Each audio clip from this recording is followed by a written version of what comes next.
My name is Cade Mercer, and I have been called primitive exactly 47 times in my career. I stopped counting after that because the number stopped being interesting. What stayed interesting was the look on people's faces the moment they realized they had said it to the wrong human. I was a field technician on a joint survey mission in the outer Dravosi belt, the only human on a crew of 9, attached to a Sorvian research team that had been studying deep space mineral formations for 3 years before I joined their rotation. The team was brilliant and accomplished, and had the particular confidence of people who had been doing something excellently for a long time without anyone questioning their methods. Their lead researcher was a Sorvian named Keth Sova, and she made her opinion of human crew members clear on my first morning without saying it directly, which is the most efficient way to make any opinion clear. She handed me the lowest tier assignment on the team: routine equipment calibration, maintenance logging, the kind of work that needed doing and required enough competence to do correctly, but not enough to be interesting to anyone who had better things to focus on. I did it thoroughly and without complaint, because thorough work on uninteresting tasks is how you learn a system, and I wanted to learn this system.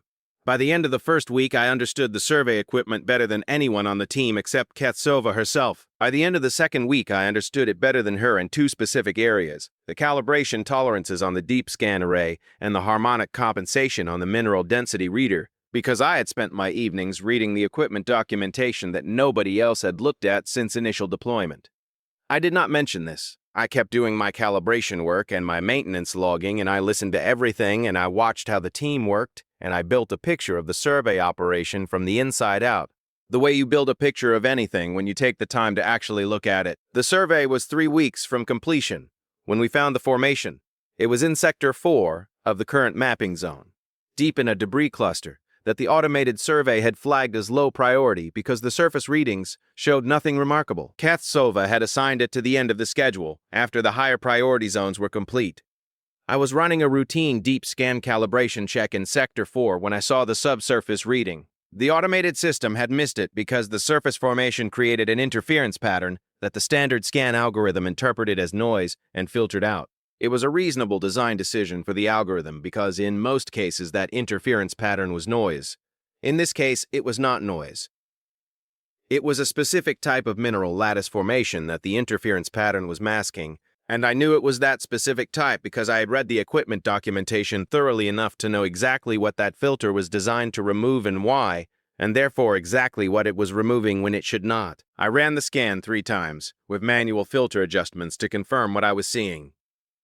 Then I filed a report to Ketsova. She read it that evening and came to find me the next morning in the equipment bay where I was running my calibration checks. She stood in the doorway and looked at me with amber eyes that were doing more work than usual. "The Sector 4 subsurface reading," she said. "Yes," I said. "You ran manual filter adjustments on the deep scan array," she said. "The automated filter was removing the perfuse, removing that signal," I said. "I adjusted for the specific interference pattern of the surface formation to see what was underneath it." "That is not standard survey protocol," she said. "No," I said, "standard protocol would have missed it." She was quiet for a moment. "Where did you learn the filter adjustment sequence?" she said. "The equipment documentation," I said. "Section 14, Specialized Terrain Compensation Protocols." "Section 14, she said slowly. "It is near the end," I said. "Most people do not read that far."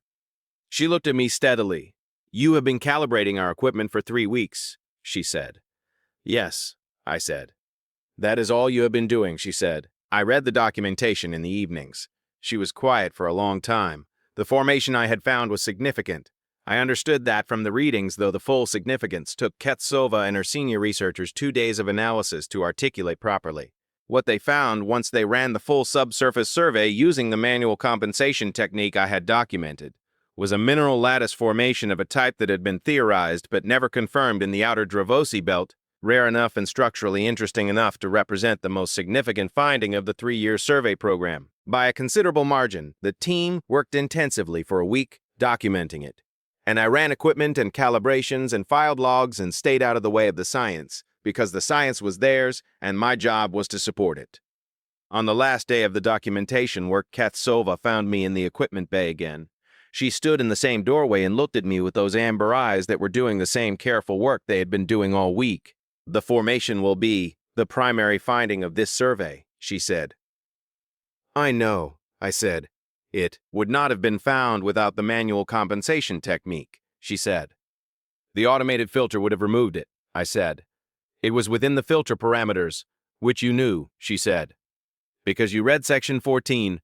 Yes, I said. She was quiet. When you joined this team, she said carefully, I gave you the lowest tier assignments. You did, I said, because I assessed your capability based on your species classification, she said. Not on your actual capability. I know, I said. That was, she said, and paused, choosing the word with the precision she brought to everything, an error. I did not say anything because she had said it herself and it was accurate, and she had said it without being pushed, which was the most important part. The word primitive, she said. I used it in my initial crew notes when your assignment was confirmed. I do not use inaccurate language deliberately. I will be removing it. You do not have to do that, I said. It is inaccurate? She said. I do not keep inaccurate language in my notes. She turned to leave and stopped at the doorframe. Mercer, she said. Yes, I said. Section 14? She said. Of the equipment documentation. Yes, I said. I wrote that documentation, she said, 12 years ago. I have not read it since. I looked at her.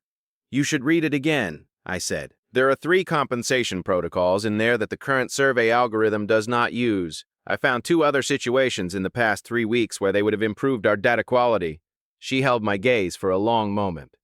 Show me, she said. I showed her. We spent 2 hours going through the documentation together, and she asked precise questions, and I gave precise answers, and by the end of it she had 3 items on a list that she was going to bring to the survey authority as recommended protocol updates. When we finished, she closed her notes and looked at me across the equipment bay. You have been on this team for 3 weeks, she said.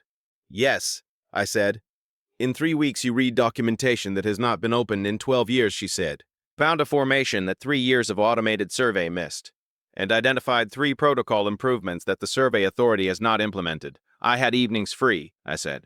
I read when I have evenings free. She made a sound that was quiet and genuine, and for the first time since I had arrived on the team, it was not the sound of someone managing the situation. It was the sound of someone who had found something genuinely surprising and was deciding they liked it. Your assignment, she said, is being revised. What to? I said. To whatever is most useful, she said simply, starting with going through the rest of the equipment documentation with me. All of it. Both of us this time. There are 23 sections, I said. I know, she said. I wrote them. She picked up her notes. We start tomorrow morning.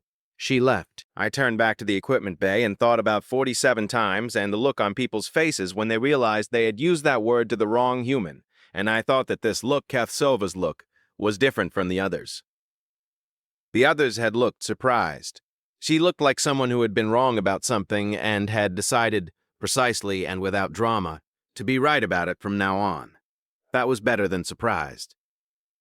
That was the one that lasted. I put my calibration tools away and pulled up section 15 of the equipment documentation and started reading. There was always more to read. There always was.